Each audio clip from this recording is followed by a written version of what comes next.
Hi, everyone. Welcome to the GoldFish Report. I'm your host, Louisa. Today is Wednesday, November 21st, 2018. And this is a special Thanksgiving message today. And to bring this message forth with me is a lovely returning guest that we've had on GoldFish Report just recently.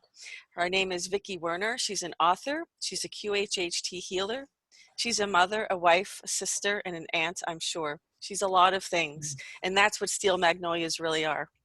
So I want to welcome Vicki back to the GoldFish Report. Thank you for joining me, Vicki. Good to see you. Oh, thank you. It's so good to see you, and happy Thanksgiving to everyone. There's some really beautiful energy and possibilities that are brimming under the surface. So this is going to be a really fun experience today. Well, I hope so, and I know that it will, because we're going to be talking about forgiveness and gratitude in the face of what's going on in the world today. There's so much controversy, there's so much negativity, and a lot of it is just scripted, as we know. But that confuses people, and it causes people to kind of go into a negative frame of mind, and it goes into, it almost seems like there's this feeling of unforgiveness going around, and it's not a healthy thing.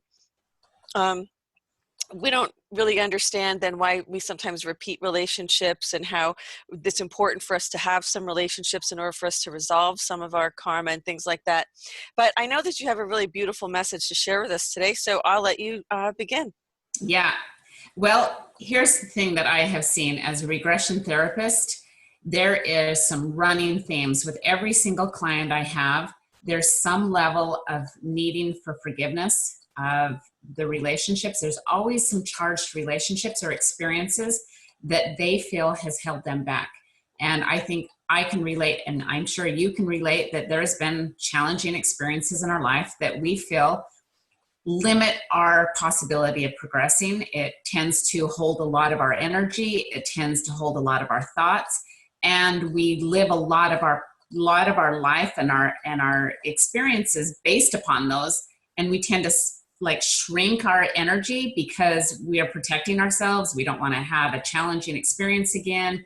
We don't want to have some relationship that's hurt us like it has before. We don't want that to come into our space again. So it's our tendency to play small. And then the next level is everybody wants to know, what is their purpose? What is my purpose on this planet? I think that's a universal experience. I don't think anybody who has lived beyond maybe 7 or 8 years old that has not internally asked that question. And what we have seen is that the relationships that you come in contact with are there that are purpose. The challenging ones create the most growth. The safe ones, the loving, the nurturing ones are a safe place to land. They're a place to regenerate. They're a place for healing. The challenging relationships are there for opportunity for growth and for wisdom. And all of these things that are going on in the country, when we're seeing the fires, and we're seeing the destruction, and we're seeing a lot of death, and of course there's things that are unearthing about political experiences that are going on. It's activating emotion for people, and it's activating awareness. And true transformation cannot happen until you have consciousness about it. And yeah. A lot of people will wonder, some people say, well, I don't really think I would have ever volunteered for this, because a lot of, there's a philosophy that that posits that we choose our incarnations for certain, we choose the families, this major experiences that we're going to have in life, because they will provide our soul opportunity to grow. A lot of people will say, I would never have chosen this. I've said it myself a few times. But you're absolutely right. It seems like that when you continue to be when you find yourself in a relationship, or maybe more than one relationship, not at the same time, but let's just say like interpersonal relationship, right? That sometimes you end up repeating those relationships because you didn't get it, you didn't learn it the first time. But oftentimes people will just see themselves as the victim of the relationship, rather than rather than, I know this is going to be hard for some people, but thanking that person for being there to teach you and open your eyes to what you needed to learn. Instead of being a victim, it's like this resistance to change. What can you speak to about that feeling? You just answered your question in the question, because what really is taking place is it's a vibrational match. And if you are already in the thought form and your beliefs are the people out there are out to get you, and I'm going to give it for instance so that people can really get clear about this.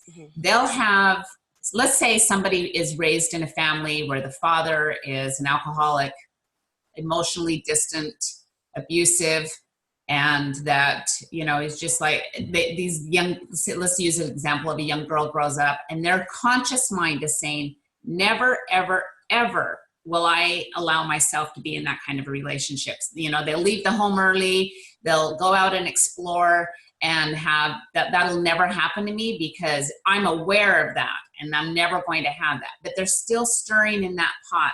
And they, rather than focusing on what they do want in life, rather than getting very, very clear, they're still so emotionally charged about what they don't want.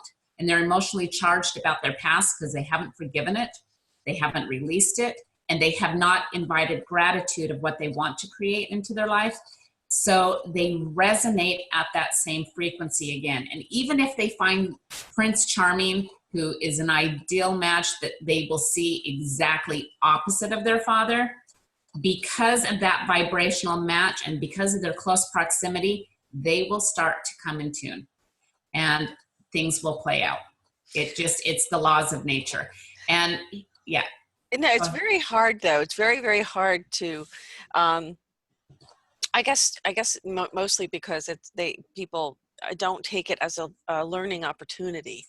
That's the problem. You have to look at it as a higher perspective, a higher dimensional perspective, right, Vicki? Well, here's the deal.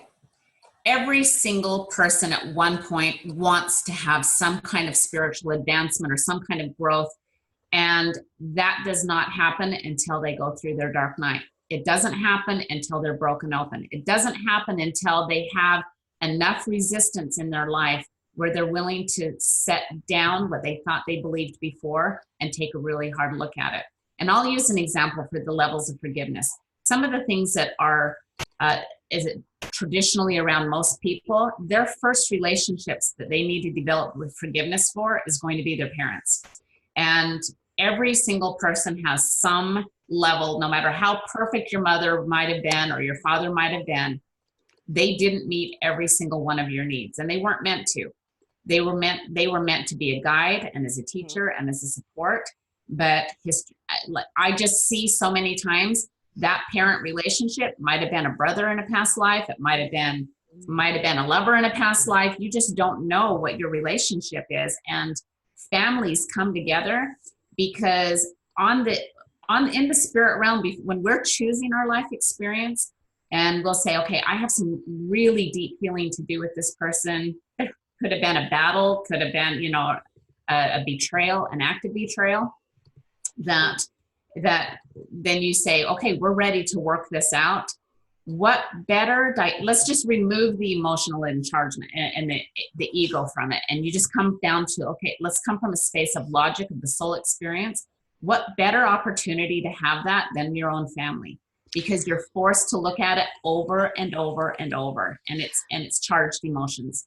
It is. The problem is what you just said, is that we get emotionally involved, and the emotions fog the mind, perception, your ability to think, really, because you can be so, but the whole idea is about self-control. It's about not allowing your emotions to rule you.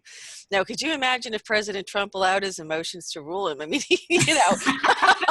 I mean, this is a man who is constantly attacked every day. I'm sorry, I have to bring him into every conversation. That's okay. That's okay. I'm just using him as an example. I always seem to bring him into every conversation, but it's like, just watching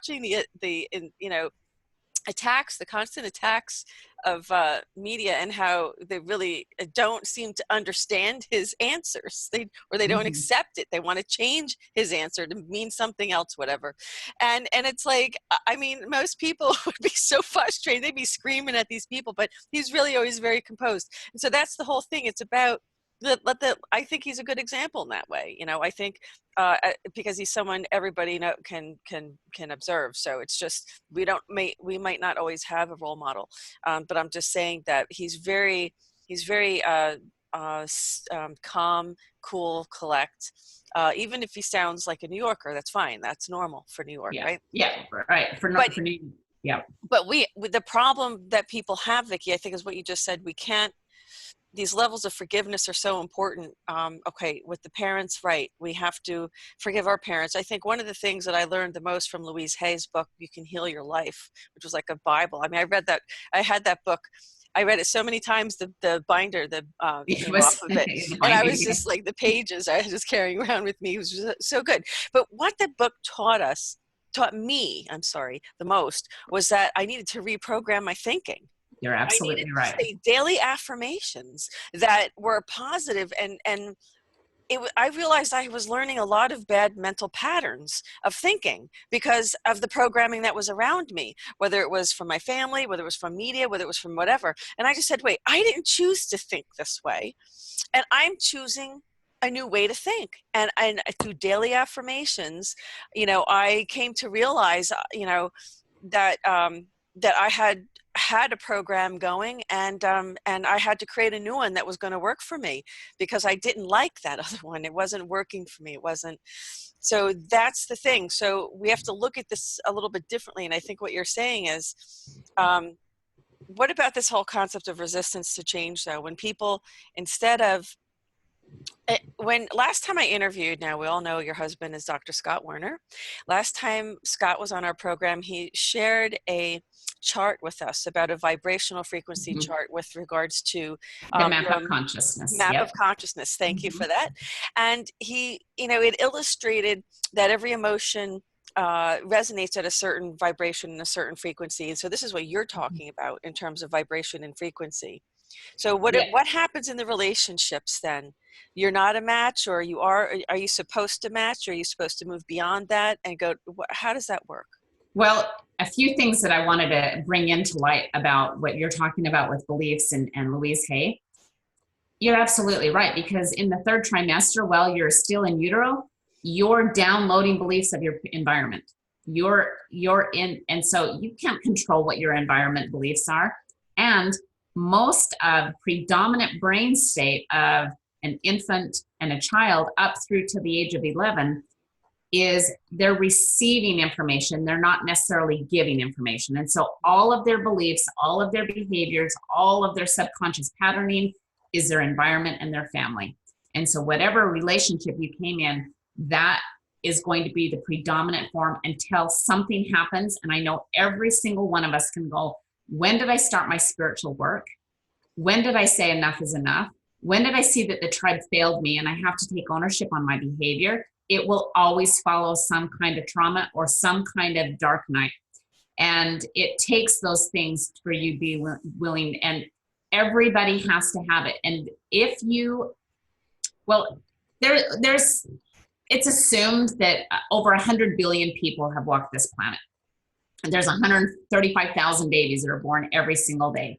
If they live into maybe teenagers, they will every single person will have some form of betrayal, some form of trauma, and they will have some form of resistance that'll come up. It has to happen because it'll create the enough to go into having a reason to change.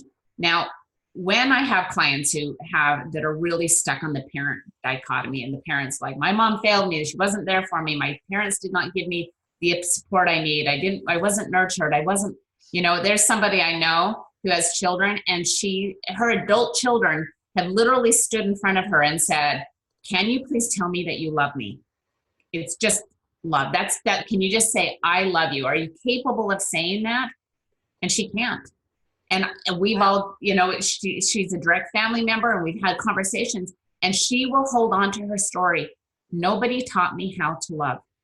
Nobody taught me how to say those things. It wasn't given to me in my life. Therefore, I can't give it to you in your life.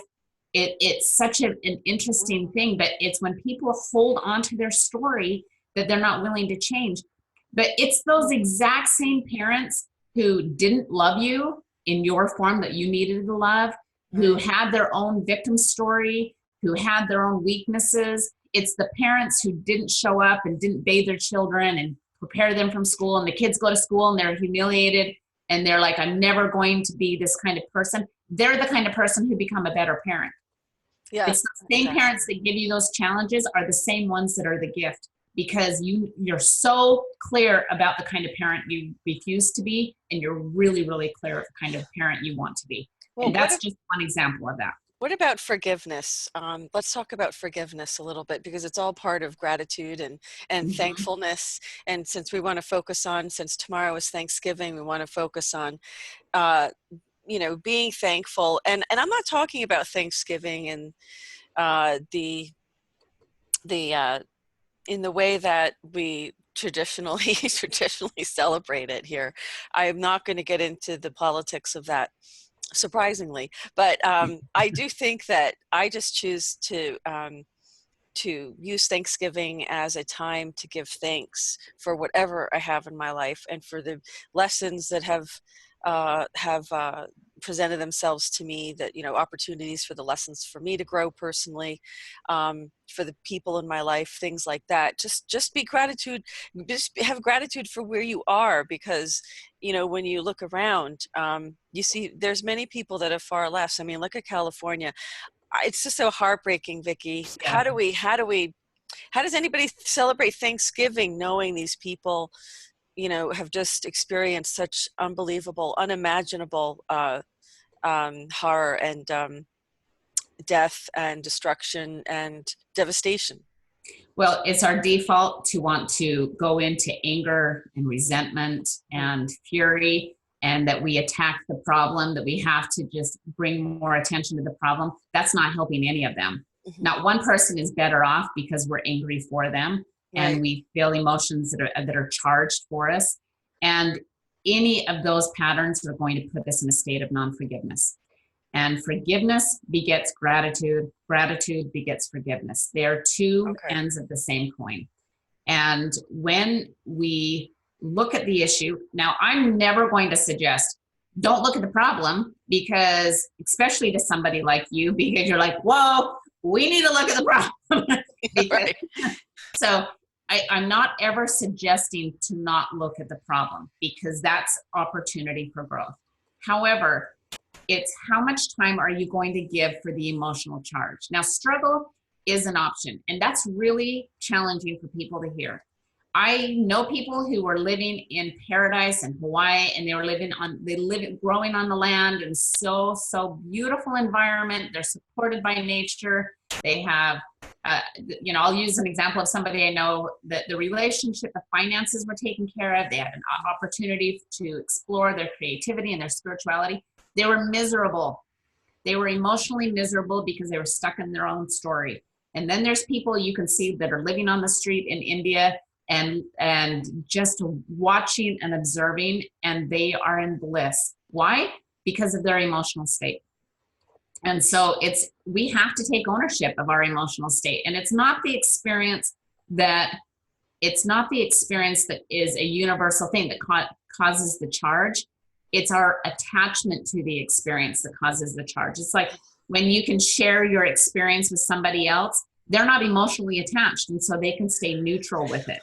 But if we stay in our story and we're constantly projecting our story, we're only creating more of it, and we're never going to rise to the area of solution and creating forgiveness.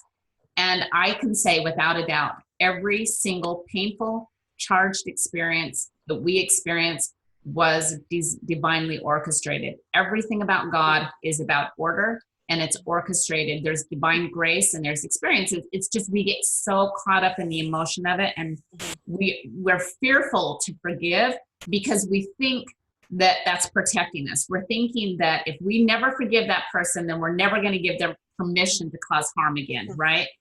But what we're really saying is we're holding them in that stasis, and we're holding ourselves in that as well. We're imprisoning both of us by keeping ourselves in that emotional charge.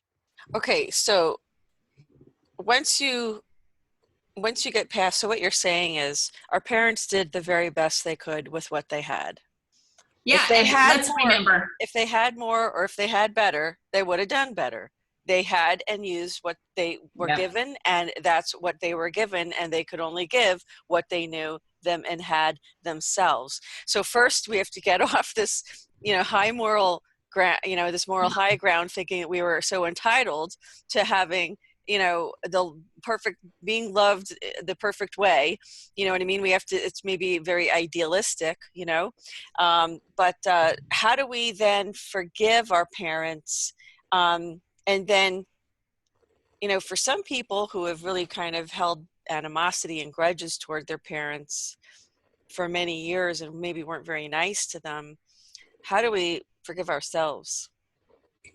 well, let's remember our parents were damaged too. That it's hurt people hurt people. That's just what it is. If somebody's hurt and somebody has their own story, and if they didn't have and nobody showed up, and let's remember 20, 30 years ago, 40, 50 years ago, there was not that kind of consciousness and awareness of emotional healing. And our fathers were told to buck up, that boys don't cry, you have to be strong, that that showing emotion is weak. Women were looked at, that they were on their period. How many jokes about political jokes that we can't have a woman in president because what if she's on her period and she's hormonal? Then, instead of really looking at the emotion of what's happening in our life. And we, there's challenges, there's acts of betrayal. And the thing about betrayal that's so fascinating is the area of the brain that is activated during betrayal is the same area that's activated in unconditional love. And I'm going to keep using examples so that people can get an understanding, because that's really hard to understand, but it activates the same area of the brain. And so let's use a young girl who potentially experiences like where they're preyed upon, or there's a sexual assault as a young, or an abusive situation. Now, I'm going to just flat out say it. I was probably 19. In fact, I was 19 years old, and I was in college, and I was talking with girls, and we were in this class of child development. And we were talking about sexual abuse. We were talking about one, predators, and two, not being protected. And we hold our parents accountable for not protecting us and sometimes, unfortunately, there's some horrific experiences when the predator is the parent. And that's the ultimate act of betrayal. I was 19 years old before I found out that was not a rite of passage, because it had happened so many times in my history.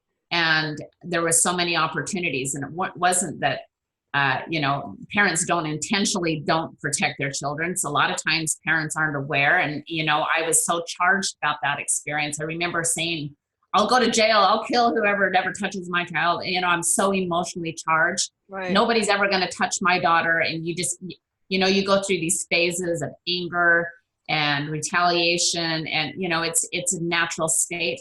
Mm-hmm. And I'm suggesting go through those stages, just don't reside in those stages. Right. Don't act on them.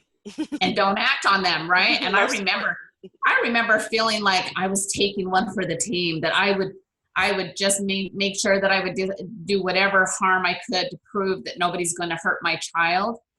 Well, guess what? I have adult children, and I'm not going to say that they've never been injured, because life happens to everyone. As much as we want to protect our children, life is going to happen. And so one of the things that I really suggest is and now we're going to be coming into family dichotomy. There's people who don't ever go to family events because they're so emotionally charged from them. There's people who will show up and they'll already have a conversation in the car. They'll say, I know so-and-so is going to pull this, and I know so-and-so is going to do this. They're already setting in motion the intention, subconsciously, and they're already show up bristled and guarded, protected. And gratefully, there's some beautiful families that are going to be embracing and loving. And even my family is incredibly embracing and loving. But I tell you what, the 11th hour of the day, I've seen so many times, everybody's getting along, everybody's super happy, you're wrapping up and getting leftovers, and all of a sudden somebody goes, you know, I wanted to bring something up here. No. We're all together. After 6 bottles of wine are gone, yeah. It's like, you know. Yeah. No, We're safe now. We're in each time. other's space. Let's explore a history that isn't resolved. So, well, it's funny you bring this up because tomorrow is Thanksgiving and this is going to happen. It's going to play out. It's going to happen. It's going to happen. And it's kind of like one of the ways I think to look at it is there's just people on different vibration levels. You know, there's people who are able to raise their, and when I say frequency, I'm referring to, let's just call it consciousness, okay? Because that's really kind of what it is. So we'll just raise their consciousness level to the point where you understand that these people are still struggling in these dilemmas and then these scenarios. They're still struggling to learn the lesson they need to in order for them to move on. And you really, you know, you have to realize that, you know, if you're not in that struggle, you've come out of that struggle. So it's hard when you're with family where you can move beyond a situation or an experience, but there's others who can't, and it makes it very difficult. And I guess the conversation, you know, I think what has to happen, you can't just say, oh, you just need to forgive them. You just can't. Some people just need to process this a little bit more than just, oh, forgive them. It's like, once a person has to realize that other people have limitations too, that they themselves put these expectations on people that they were not able to live up to, and they never agreed to live up to. So you wouldn't be so disappointed. It's all about expectations and violating expectations, right? Right, Vicki? Yep. And expectations without agreement is manipulation. It is so true because you then you have to be realistic about what you can expect from other people. Yeah. And when we go to do these family events, if we're living our own lives and, you know, most of the year, everything's good. You see each other on a social level or call mom once in a while, everybody's good. But you get everybody together in the same space, carrying their same stories that they did before. And that emotion is activated. You didn't think that you were emotionally charged until, you know, your sister walks in with her new boyfriend again, and you're like, son of a gun, I swear. You know, so things start getting activated, and emotions that aren't released are going to be like that icon on the computer. They're always there. They're always there. It just takes something to trigger it into consciousness. But the beauty about this, the excitement about this type of thing is an emotion cannot be healed unless it's active. You cannot go, you can't go out into nature and just claim and say, okay, I forgive. And everybody says, just forgive it. Just let it go. Just forgive it. And we would all love to do that, right? There's nobody who's like, you know, in our truth, if we let down our barrier, in our truth, we want to forgive because we know that it holds a lot of our attention and it's limiting ourselves. But I have to say, the opposite end of the spectrum is almost as bad. For people who overanalyze other people, it's just you're wrong, usually, as you're as wrong as the people who don't even give second thought and consideration to other people. It's like you can overanalyze a situation to where you think that you really understand why a person did something or what they did, and you could be completely wrong about it because you don't really know that person as well as you think. You could be right, but I'm just saying that this is about diffusing a dispute with your family, within relationships, and particularly at the Thanksgiving dinner table tomorrow. How to diffuse when you feel an argument coming on. How do you diffuse it? Because the old tale is that, you know, when you're around family, you don't talk politics, you don't talk religion, you Yeah. don't talk money. Well, you can't even talk weather now because you'll get into an argument over weather. I know. Okay, So you know, true. they're chemtrails, they're contrails, they're chemtrails, you Yeah. know, Yeah. I'm telling you, you know, that it's going to happen. How many, I can't wait for viewers to watch this. I want you to tell me, Yeah. did you have peace at your Thanksgiving table?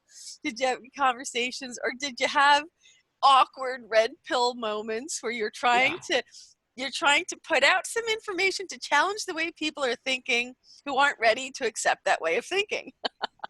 Well, you know, what you just said is so true. We don't know the full story. First of all, we don't know the purpose why we go through challenges. I think that I will be on the other side and eventually like, okay, I finally get it. Although thankfully, because of the work I do and my inquisitive nature, I think I've come to a lot more solution. Here's one of the things that I really recommend, and it's the acronym of STOP. When you feel something starting to happen, S stands for just stop the thoughts, just stop for a moment. T, take a few deep breaths, just ground yourself. Don't let your story run away from you. Then O is for observation. Observe your own body's reaction, observe the incident, and observe the other people. Just be an observer without any emotional attachment. And then P, proceed with gentleness and kindness. Now, we can tell the truth, but we can say it harsh, and we can say it, or we can say it gentle. We can listen. We can listen with our phone in our hand and just look up every couple of minutes, or we can genuinely engage our heart. And there is not a single story on this planet or a single incident on this planet that if people wouldn't just take 2 more minutes and just have a level of compassion, then they're going to be able to have a deeper understanding. And how do we get that compassion? We learn about their story. We listen to their side. And, you know, one of the things that is super easy to do if we just take a moment to do it is, first of all, if you're going into an experience where you feel like it's going to be charged, let that barrier down and just do a shield of protection. Just energetically ask the ascended masters, ask angels to be with you. Do a prayer of protection of the home, clear the energy of the home, just walk in. And I suggest actually tomorrow morning, wake up and set the intention of the mood that you're going to have. Go to bed tonight in gratitude of the family that you have. Make a list of the things that you're grateful for. Engage in gratitude. Think of all the blessings your family has brought to you, or the opportunity for growth and the opportunity for loveness and kindness. Wake up tomorrow morning, have a smile, and rather than be the harried mom is just overwhelmed, or the person is just annoyed because the uncle has to show up every year and he just always has an opinion. Be an observer. Just allow this to have an opportunity of be the mirror in your life to see where you're progressing and where you have opportunity for growth. Look at this as your own experience. Use your family as a science experience and go, oh, I have some growing to do because I let this charge me, and I see an opportunity for healing here. And when somebody gets engaged on a topic, allow yourself to stay neutral. Now, the greatest spiritual seekers on the planet, they understand the energy that we're either spending most of our time attracting and trying with cravings, and we're using cravings because of unhealthy recovery habits such as alcohol or drugs or binge eating or any of those kind of things. But we also have an aversion, so we catch ourselves, we bristled when somebody walks in. Listen to your body language. When you see somebody walk into the house, how is your physical body responding to that? Understand that this is an opportunity for growth and for kindness, and then engage, and then take the leap. Now, my husband did something that taught me years ago that was one of the most beautiful experiences. I'm going to say, let's just assume there's going to be a Thanksgiving dinner where somebody's going to be emotionally charged about somebody else, and there's going to be a healing that needs to take place. We had an encounter once where we went to this really beautiful spiritual retreat, and And I was so excited because I felt like I needed some healing done, and it was some angel working and some the energy clearing and all of these beautiful chanting and the drumming, and you're anticipating this finally a time where I could just take care of myself. Well, one of the people that showed up at that retreat was somebody who had caused a great deal of harm to my husband. And I was like, I cannot believe she's here. She falsified some stuff and was really causing some issues that were not accurate at all, although she felt like she was. And I thought, how in the world am I going to spend the next day in this kind of environment? Why am I with this type of person? I could not believe it.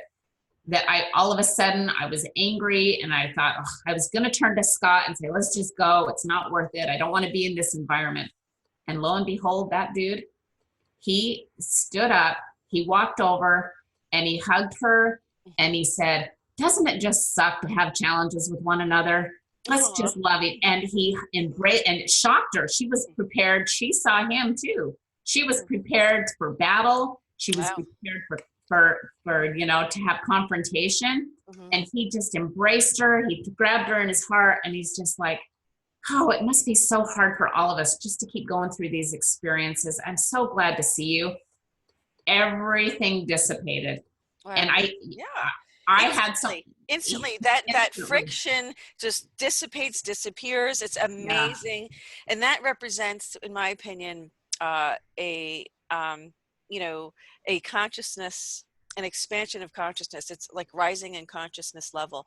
Consciousness science is not something that people, I think, have been allowed to study for this reason, because, well, let me go ahead and finish that comment, that story, and then I'll. Well, because of that was my very first teacher, embrace those who challenge us. And that I'm not making a suggestion. Now, I don't want to spend an extended time with this person. I don't want to make myself available for anything again. However, I didn't have to have the charge, and we could cohabitate in the same space. We recognize each other. And rather than coming from an accusatory space where we're attacking and seeing the problem that we see as the problem isn't the problem. The problem isn't the experience. The problem is we refuse to let it go, and we're emotionally charged from it. And so looking at that as an opportunity for growth, it ended up being a really kind place. Now, I'm not saying everything was roses from that point, but it opened opportunity for healing. And that's what really matters, is you open the opportunity. Now, back to the betrayal and the mind of unconditional love. That's a really powerful one to be aware of. That's a tough one. That's a tough one. It's a tough one. I don't know. I want to hear your thinking on that one. I know, but I'm going to give an example. I'm going to give an example of a teenage girl whose boyfriend's belittling her and bullying. Now, we have to have a real strong awareness right now with social input because of the media, because of social networks, Instagram, Facebook, that kind of stuff. We need to be very, very, very clear of what kind of relationship we want with that, because we're opening ourselves up for things. But I'm going to use that example. When a girl is belittled and they're beat down and there's an act of betrayal, she will go home. Her self-value will depreciate significantly. She will play all of that in her stories, and it will drop her motivation. It will drop her momentum in forward movement, and she'll get stuck in the story. Simultaneously, she'll be looking at her phone 20 times waiting for him to call. Simultaneously, she'll wake up in the morning and try to get back and try to fix things, because that's the network of our brains. The exact same place is activated in our brains. So when we see the abused go back to the abuser, we see the experience where we're playing back in our head over and over and over. It's because it's not a fault. It's just an awareness of why we behave the way we do. And we give ourselves permission to go, okay, I understand why I'm leaning back into this experience. However, I can love and honor myself enough to open the door to progress out of this experience. So it's possible to sit down at the Thanksgiving table this year and try to diffuse, ignore the comments that your annoying uncle makes or whatever. And so you're saying be an observer. That's not an easy thing to do, you know, to remove your emotions from things, because these are people we love. Love is so strong. It is so powerful. And we so want to be accepted and understood by our loved ones. That's, talk about expectations. That would be nice, but I don't think we should be expecting that, because we don't know if they're capable of it, right? Well, here's the first rule. We can't expect other people to change until we're willing to change. If we want transition, we have to do our work. There's going to be people who are going to stay in the experience they want, and they're going to stay there all day long. And I find that let's just come back. Why are we here on this planet? We're here for growth.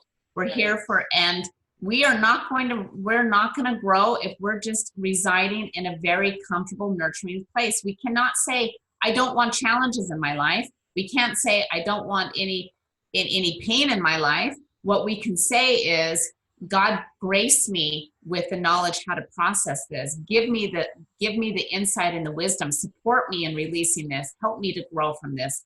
Help me to understand and have greater compassion. Give me an opportunity to embrace with love. Talking about the Serenity Prayer. Mm-hmm.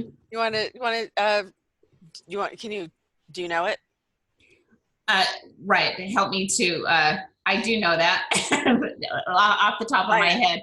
Give me the, God grant me the wisdom. The wisdom is that the strength to change what I can, the what is it? The ability to see the things that I can't change, and the difference to know, and the wisdom to know the difference between the two. That's huge. And you know, you have to stop with all these expectations, and we've been programmed for this. That's why when you get Louise Hay's book, or you go to Amazon and get get Vicki's book, you can start this self-healing process.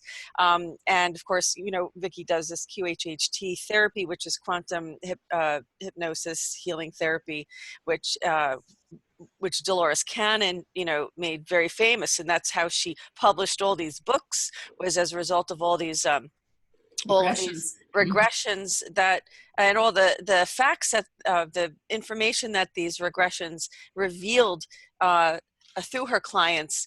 But this is, I guess, because, you know, my degree's in psychology, so it almost seems like as long as there's humans, we're always going to be talking about these issues. And it's, you know, be an observer. So that, what does that mean? You're sitting down at the table. Table looks beautiful. You know, silverware is pretty. Everything looks so nice and shiny. The turkey comes out. The food's everywhere. And somebody makes a comment. And then it gets you a little bit ticked off. So the first thing is, like, you notice an emotional reaction within yourself. That's the first sign that you need to just pause. Yeah, but what if you woke up that morning? What if you wake up tomorrow morning and you just, let's say, great Uncle Bill. You know Uncle Bill's going to be there. You know he's going to have an opinion with the Trump administration. You know he's going to talk about all of the whatever. You know that's coming, and you're anticipating. And then you wake up in the morning, you look in the mirror, and you're like, Louisa, here's the deal. You're going to give love and compassion, and you're going to visualize, go into space of meditation, and say, this is going to be so fun to just see how I can observe this experience and not be an emotion. It's be in it, but not be of it, but not in it, where you can just step out of the emotional charge. And you know, an emotion, it takes 90 seconds from the input of emotion for it to settle down into our cells. The receptors and the ligands and all of those dancing together, the science of all of that. But it takes 90 seconds. And if you could ride that wave for 90 seconds and go, oh, I just love you, Uncle Bill, because you just gave me so much opportunity to grow. I can see where you are. You can embrace with compassion and try to, like, move the cogs backwards and domino backwards and go, okay, I can see why you have this thought. And your truth is just as powerful as my truth. It's like when somebody knocks on my door and they try to get me to join one of their religions, and they're like, this is the truth, this is the law, this is the truth.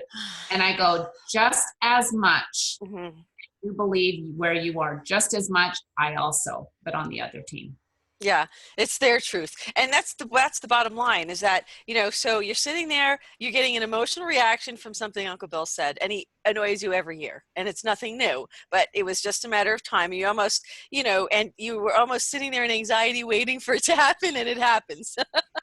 Well, then Because you spent the whole last year waiting for that to happen. And you every did. time his name comes up and every time, you saw him at the family Yeah, reunion in July and you're like, I know you're going to do this. yeah, You're already setting it in right. motion. So it's about accountability. But it reminds me of, they wouldn't show it today, it would be so politically incorrect, but do you remember All in the Family, with Yes.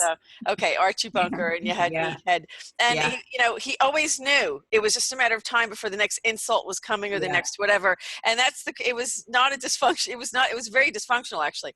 But what I'm suggesting is this: I'm suggesting that everybody is entitled to have their opinion, even if it's skewed or biased. You're right. And that's because of their own programming. So you can't overcome somebody's programming. You just can't. You don't know what all of their programming and life experiences have been, and it's led them to whatever their conclusion is. And what do you care? You have to learn Yeah. to not care. You really have Yeah. to stop caring about what other people think, especially what other people think about you, Yeah. because you're not going to make everybody happy. Okay, so then the other thing is that if their view of whatever that is, of whatever's going on in the world, is not necessarily yours, it might just mean that like the reason why we do GoldFish reports, a lot of people aren't ready for this information. They're not ready to think differently about the events that are happening in our world, or even in our past. So that means that it challenges their view of their own reality. And our reality is a very serious thing to each of us. So if you're going to start deconstructing somebody's reality, you better have a safety net there ready to catch them and explain to them that, your life's not going to fall apart now that this is really not how it is, or this is a different fact, or this is a different truth. You know what I mean? So it's really a psychology. It's very deep, and so it has to do with our programming. We're all, like we started the program out saying, we have all inherited beliefs that we never consented to inheriting. We were just there, and we Yeah. inherited them because we were there. I mean, it was just because we were in the environment. So this just tells you, if you're trying to have a conversation, you're at the dinner table and you're talking about President Trump. You're talking about what a great job he's doing on the economy. You're talking about how dedicated he is to ending the trafficking, and how he wants to protect us with the border wall, and how he's grounded in the law and past precedent, because you saw the GoldFish report about that.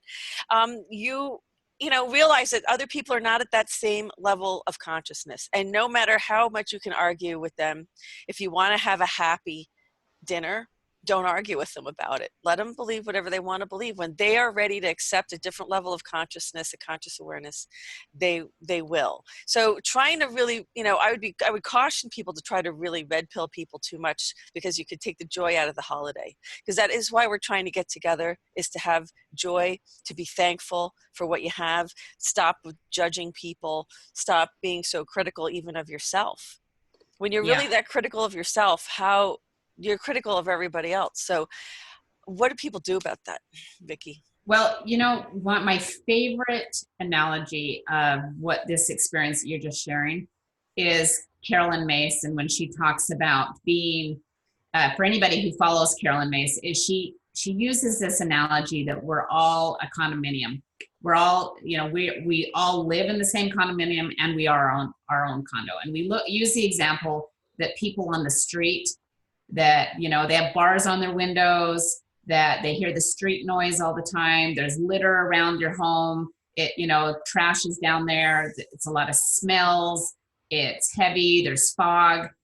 That she uses, and I understand, is that it's the base level of consciousness, that we're just in the muck of it all. And then all of a sudden we go through some kind of uprising within ourselves. We become seekers, and we want more. We're not going to settle for status quo anymore. And we go up to maybe the third or fourth level, and all of a sudden you see beyond the street there's a park, and you see that back behind the park is an ocean or a river or whatever. You see there's a view, The little air is a little bit more fresh. You see birds that are flying. And then you can eventually progress up to the penthouse, where the penthouse is beautiful and luxurious, and that we're clear, and that you open the windows and the air is fresh rather than stagnant. You don't hear the blaring of the horns. You don't see the yelling, and there's no trash around you. It's beautiful. Your view is beautiful.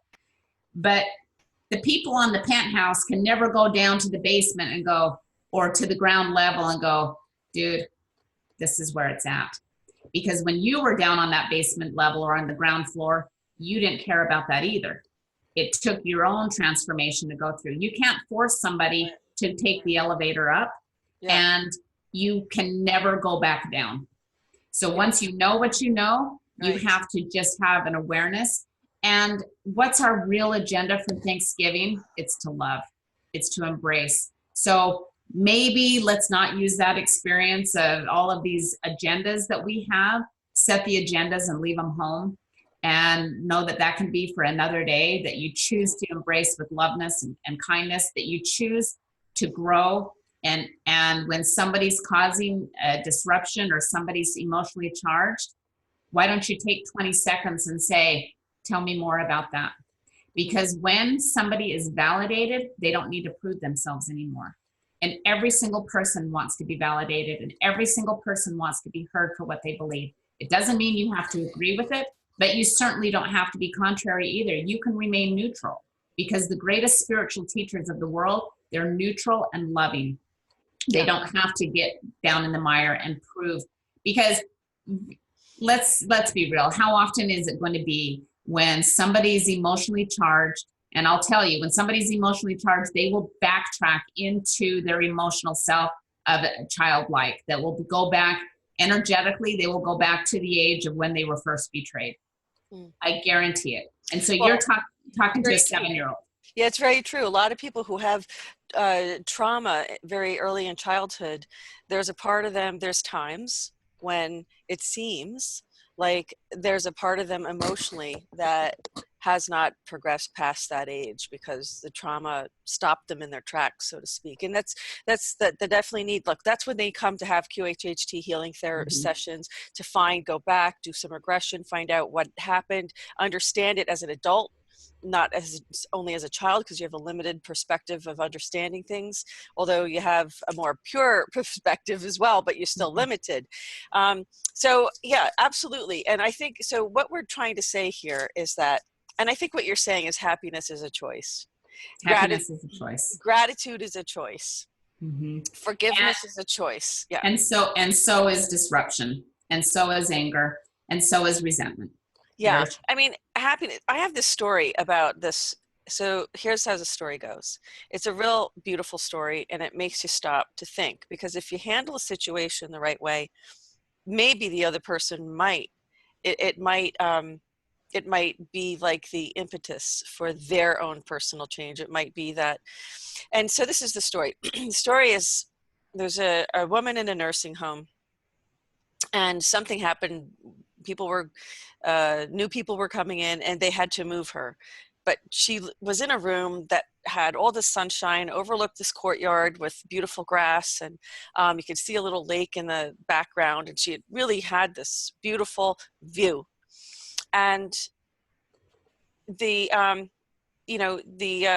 staff told her she had to move, and they put her into a room that basically had a building very close to her. It was like the corner of a building, so she only had this view of a building in front of her.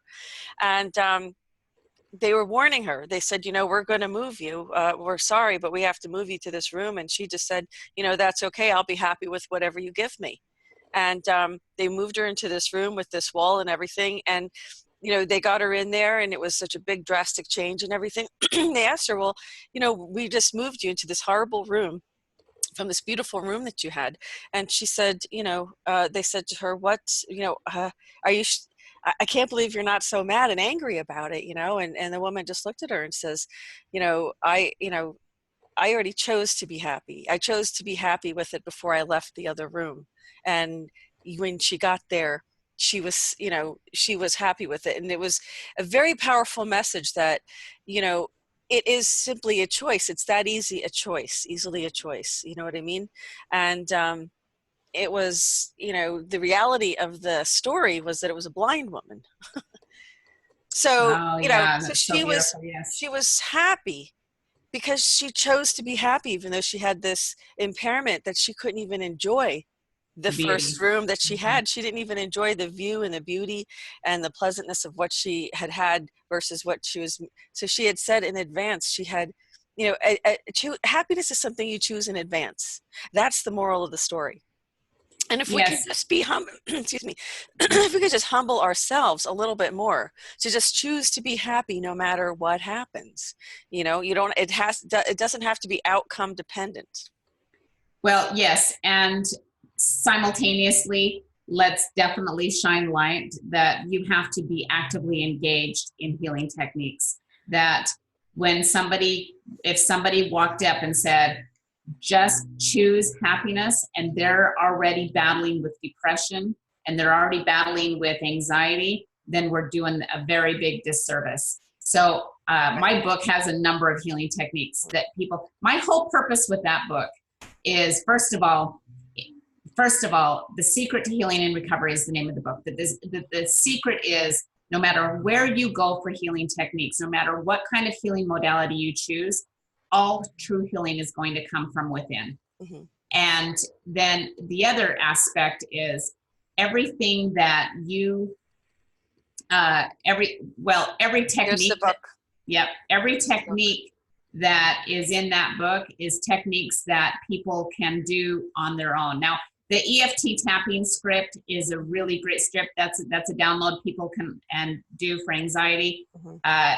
Tapping, using essential oils, meditation, Mm-hmm. finishing the conversation. Even if somebody is crossed over, a loved one that I use loved one a lot because I don't want to have a negative connotation about something, but Mm-hmm. when you are willing to do the work, writing will open up the subconscious and help you release.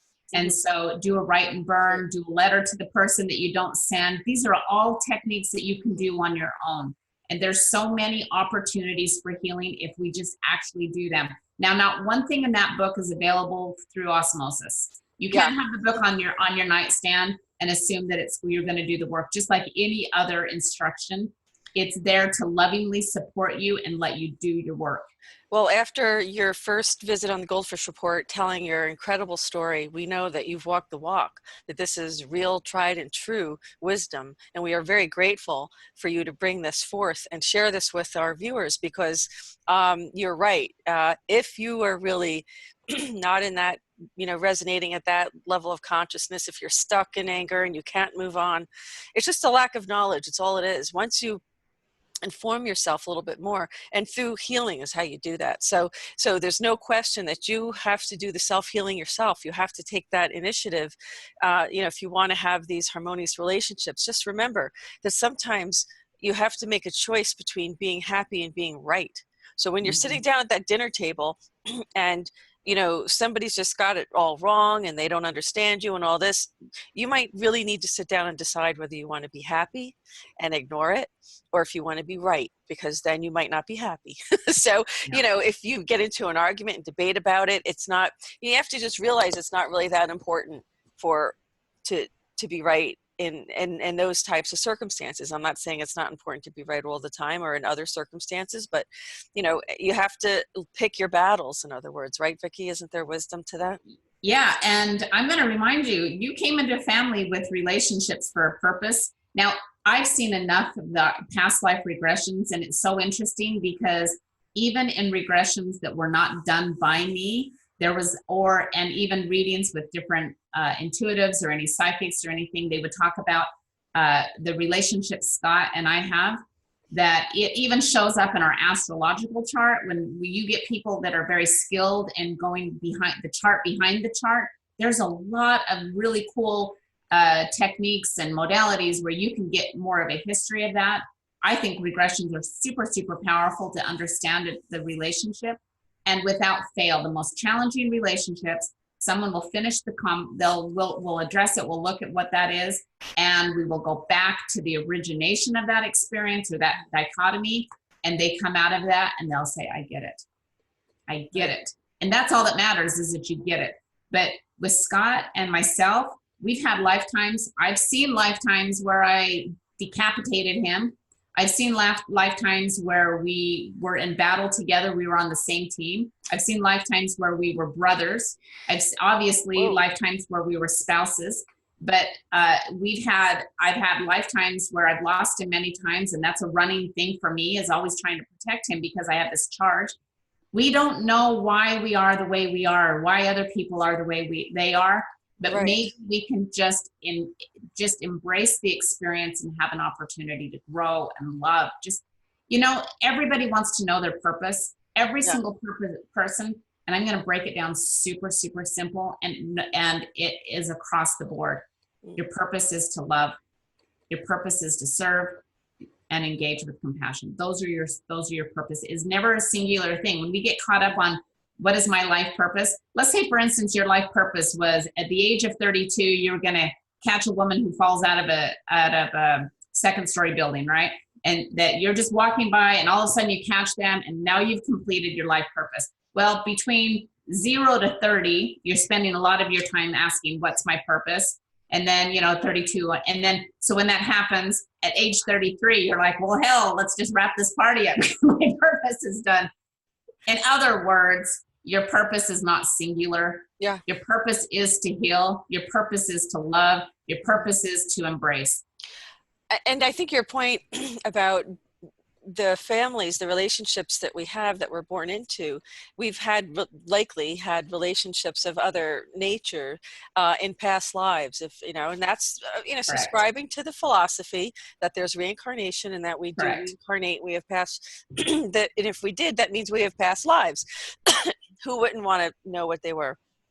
And I love the movie Defending Your Life with Meryl Streep and Albert Brooks, called Defending Your Life, because it's a really cute movie. It's a cute little romance, but the concept behind it is not so insignificant. It is about, this whole topic is knowing that, you make certain choices, and then you go and you review your life, and you decide whether you accomplished what you wanted to come for. In this judgment day, it was really just, I guess, the people you made a soul contract with to determine if you learn those lessons. And it's real cute. You go to the past lives pavilion, you put your hand down, you can see who you were in a past life, put your hand down on the screen, and it's hysterical. It's like my favorite movie. I've watched it so many times because I think it's so cute.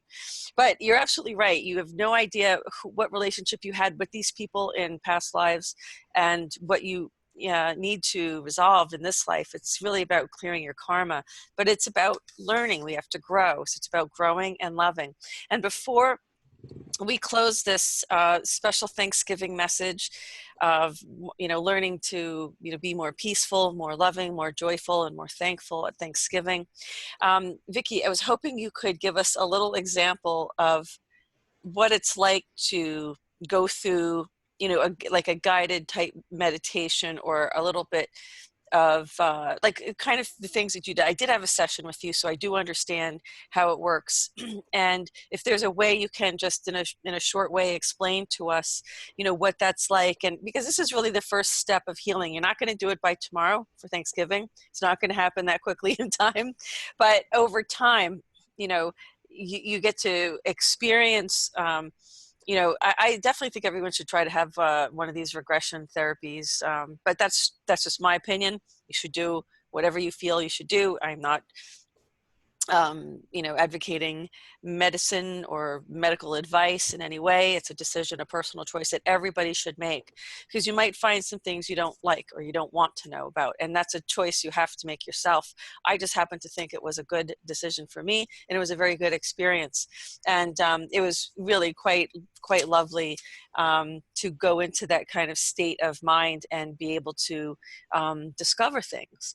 So before we close out today, Vicki, unless there's some other thoughts or comments you wanted to leave with our viewers, would you take us through a little guided meditation or prayer, or however you'd like? I would love to. And as a final note, when we wrap up what we were just talking about, chances are we've hurt other people unbeknownst to us. There's times where we've said something that we thought was benign, and you charge somebody else. We have maybe had a time where there was an error in judgment, or when we were engaging in probably not having the information that we needed. And so just remember that when we invite healing from other people, we can also invite healing for ourselves, and recognize that we also are imperfect. We're here, we're here to grow too.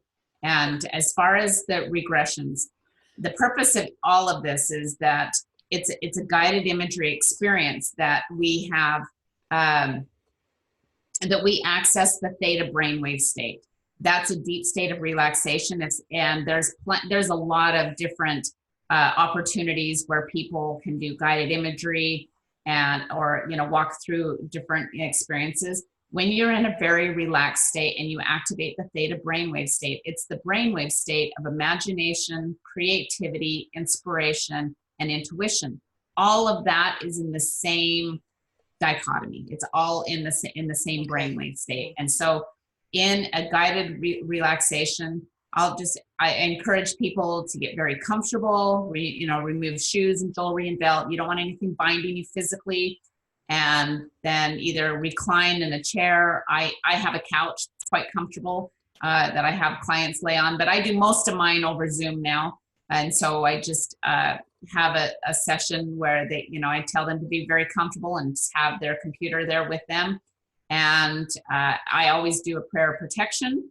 And then we just walk through a guided imagery. Now, in a regression, we will address a specific life. Most people leave this life and they'll go to a different one. But but a lot of the language that a lot of practitioners will use is going to the most appropriate time and place. Now, that is because your soul knows where the most appropriate time and place. I don't necessarily need to take you to the crucifixion of Jesus if it doesn't apply to you, and if you weren't there. What we want to go is to the most appropriate time and place for your growth.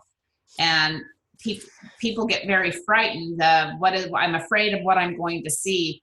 And if it's, I've seen people go through some real painful experiences of loss again, but they get more clarity. And I invite them to just view it. And if it's too much, we progress. It's a very safe place to look at, though. Well, for this message of Thanksgiving, if we just had like a 5-minute guided meditation or prayer of thanks, and something that you can help us with in terms of getting in touch with a part of us where it's safe to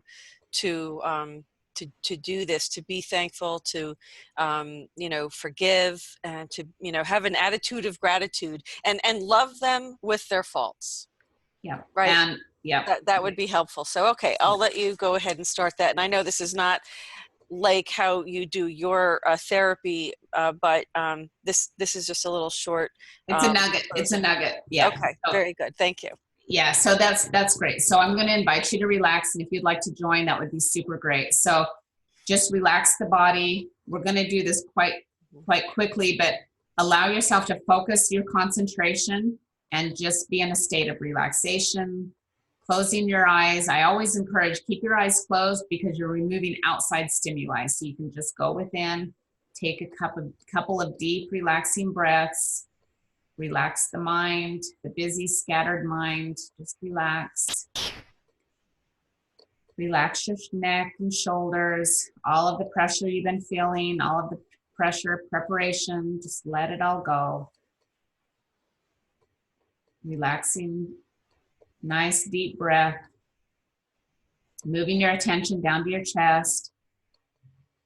All the worry that you may have been feeling, all the angst and emotion, just let it go. Just let it go. Nice and relaxed. Moving your attention down to your belly. Just allow all of your internal organs to do their work. Just be nice and relaxed. Breathing in peace and tranquility. And exhale any tension in the body.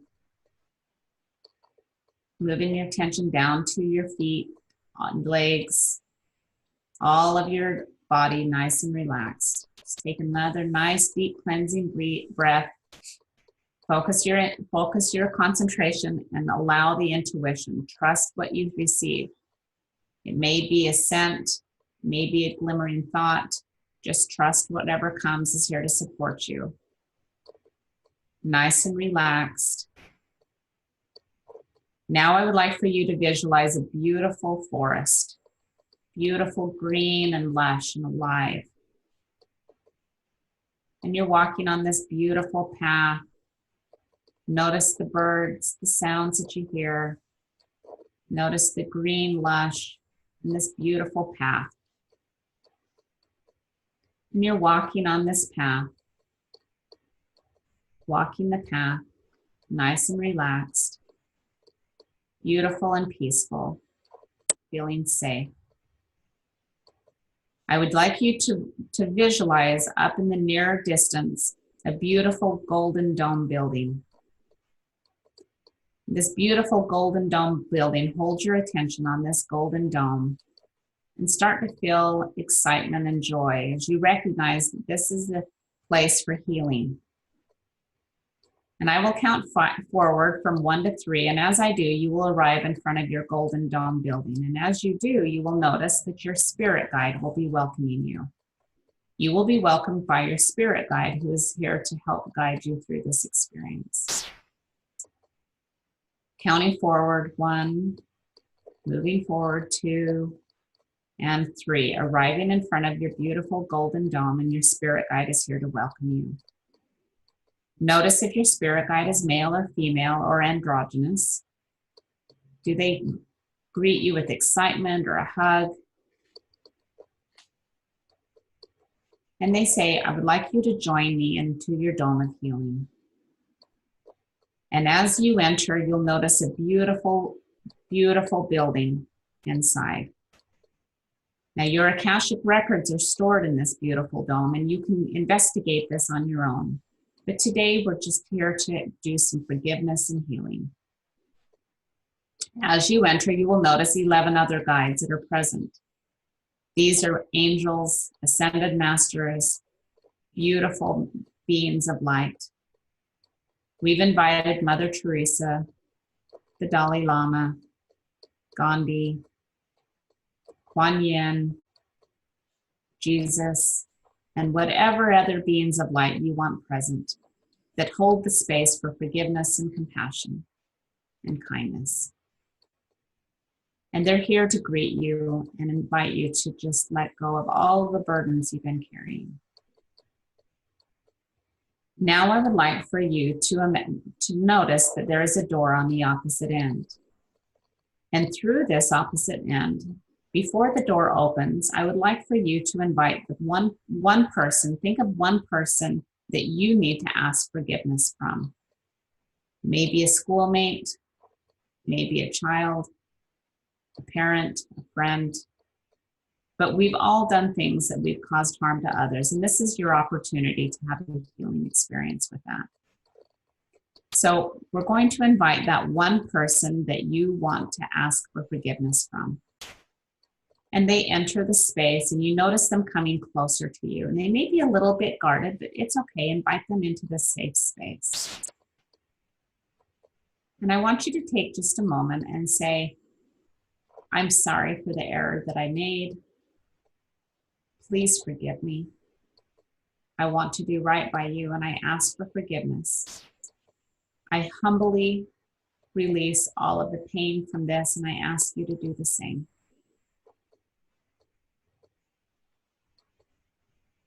And notice what their response is and how they embrace you. And take just a moment and just listen to their response. And with loving gratitude, say thank you so much for being here with me. I appreciate your kindness and your willingness to forgive me. And you give them a hug. You share love.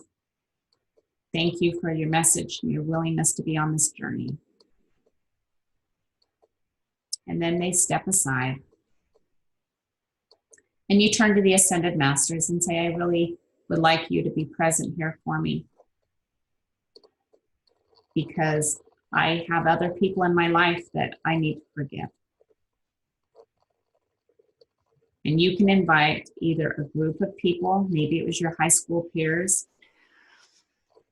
or you can invite other people to come into your life. It might be a single person, whoever comes to mind of who you need to forgive. Invite them to come in. And they'll stand there. And now it's your time to just quietly say to yourself what you need to say. Sometimes you need to be heard. You need to have them understand how they've wounded you, how they've hurt you. Say the things that you need to say so that you feel heard. And then take just a moment and just listen to their response. And receive and share forgiveness and love.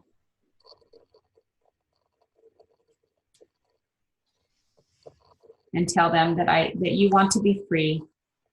You invite them to be free, and you release the bondage from both of you. Take just a second and finish up the conversation. And then we invite them to step back out of the healing dome. Now, the 12 messengers, guides, and beautiful gifts that are here to support your healing process will circle around you. One of them will place their hands upon your head. It may be Jesus. It may be whatever messenger. It may be Mother Teresa. One of them will place their hands upon your head. And you will feel the warmth and the love as they share wisdom with you, and they infuse you with unconditional love and compassion. That they drain from you all of the sorrow and the pain, and they bless you with a greater understanding of your purpose. They open your heart and expand it into unconditional love. And feel that resonance and that gentle energy. And with great gratitude and love, we accept that this energy will continue to infuse within us and that it will stay with us. We thank the masters and the angels for being with us. And we come back into this space, back where we are, fully present here with a greater level of compassion. Vicki, thank you so much. That was really, really wonderful. I think that's just a small, not that I think, I know, because I've experienced different other things with you, but that, you know, she is such a great guide. I'm telling you, this is exactly what I think you need in someone who is trying to help guide you through these types of, you know, creative visualization techniques, or you know, the quantum healing, the QHHT, someone who is very good at what they do. I think you're very good at what you do. I think you guided us beautifully. I think all the elements that needed to be there were there, and certainly I definitely had a wonderful visualization because of how you described what we needed to see, and you know, it really opens us up. And this is important, folks, because if you really, this is, you know, very similar to Ho'oponopono, but this is much more, I think this involves you on a deeper, should I say, I guess, consciousness level. I think it's I think, not to say that Ho'oponopono is not effective or not, you know, you know, it has a consciousness effect, but this is very personal to you. And when you put that other person who you want to ask forgiveness of into the picture, it's, you know, it's very personal. It's like, okay, on an energetic level, you've made that apology, you've asked for forgiveness, and, you know, you went there, even in your mind, in your consciousness, even in a relaxed state of consciousness in your theta, you know, you did that forgiveness. You know, you might not see that person in person to do it, but you're doing it, and you've made the effort to do it. I think it's pretty much as if it's been done. That person will receive it, won't they? Absolutely. And I will say, it, a lot of times healing needs to take place with somebody who has already crossed over. And we think that we have unfinished business because we can't talk to them body to body, but it's the energy of the soul. And without a doubt, that energy comes present and allows the healing to take place, no matter where they are on our in our life anymore. So you're saying that if you had a family member or if you had a parent who crossed over and you never got to thank them, because now that you're older and you realize, you know, you see life a little differently, you see your childhood differently, you have a different perspective on your childhood or what happened, you can still go into this space, Absolutely. and you can tell them, you can thank them, you can forgive them, you can do all these things if they've crossed over already, because on a consciousness level, there's no difference between, There's no difference. right, Yeah, we're just, you know, here in these physical vessels. Well, this was very beautiful. Thank you so much. And I hope this was a really nice gift for the viewers. And I'm really very grateful. Thank you, Vicki, so much for coming and, you know, on GoldFish Report and giving this beautiful message of forgiveness absolutely. and thankfulness and gratitude. And I hope that our viewers enjoyed it. Now, I just wanted to remind our viewers, I'm going to have the links to Vicki's website in the description section of the video, along with our fund drive for the Road to White House, because you know that we can't make this happen without our viewers. We are viewer supported only. This may not work, but we're going to give it a try. We certainly hope it will, and I don't want this to have to be the last trip to DC. So this is the time of giving. This is a season of giving. So instead of, you know, if you're unsure of where you want to donate or give this season, please consider the GoldFish Report. You can go to our website at thegoldfishreport.com, and we have a PayPal link there. You can also become a patron from our Patreon site. This is the only way we're going to make it happen. Otherwise, we're going to have to start using commercials, advertising, and all this other stuff that I've never used. We're over 300 reports. This is report number 308, folks. Never one commercial. But we can't keep that up if we can't get the support from our viewers. So unfortunately, that may have to change. But I do want to thank everyone who has contributed to make these trips to the White House, you know, possible. These are, you know, we're very grateful for you. It is a lot of hard work. Of course, I have been doing them as a volunteer, and I won't be able to do that forever either. So, you know, we do need to change how I go about doing this, because if we can't get the viewer support, then we either have to go to commercials and advertising, or we have to stop doing them. So it's really a great privilege to be at the White House and be able to report for the president. So, you know, I'm hoping that, and I'm very hopeful, and I know that the universe will support whatever is in, you know, the highest good is for GoldFish Report. Right. So I'm not worried about it. But look, Vicki, thank you so much. I wish all of our viewers a wonderful Thanksgiving. We do have much to be thankful for. Even if they are difficult relationships and hard times, they are our teacher.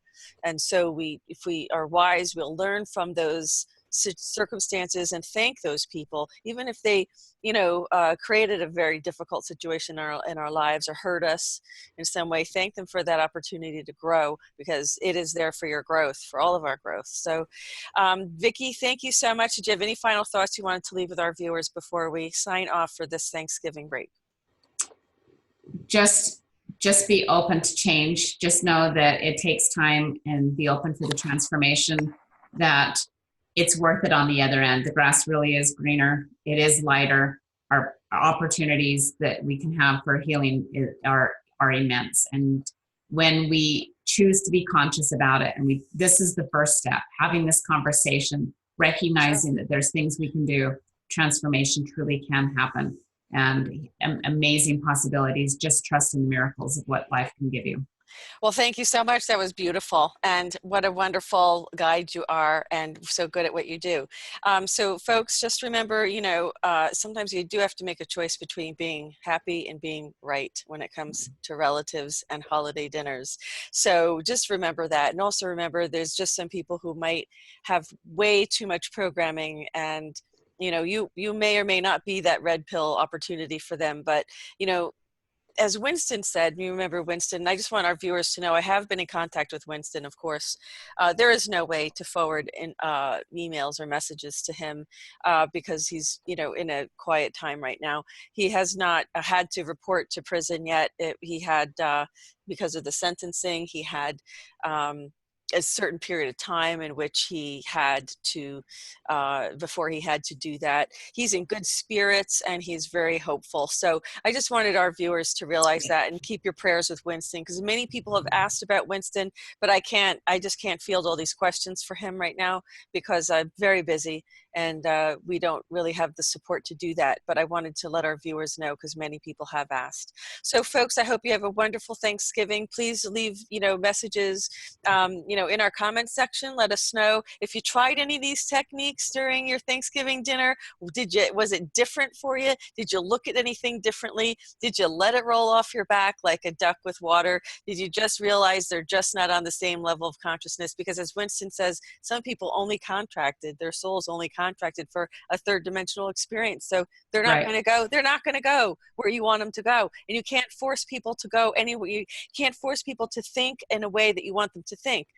So, you know, they're on their own journey. They're on their own spiritual, they're on their own soul growth. And it just has to be that way. You know, it's disappointing when the families, when you want a different kind of love, that's when you create your own family and you create that love for yourself. So having said that, I wish everybody a happy and a safe Thanksgiving.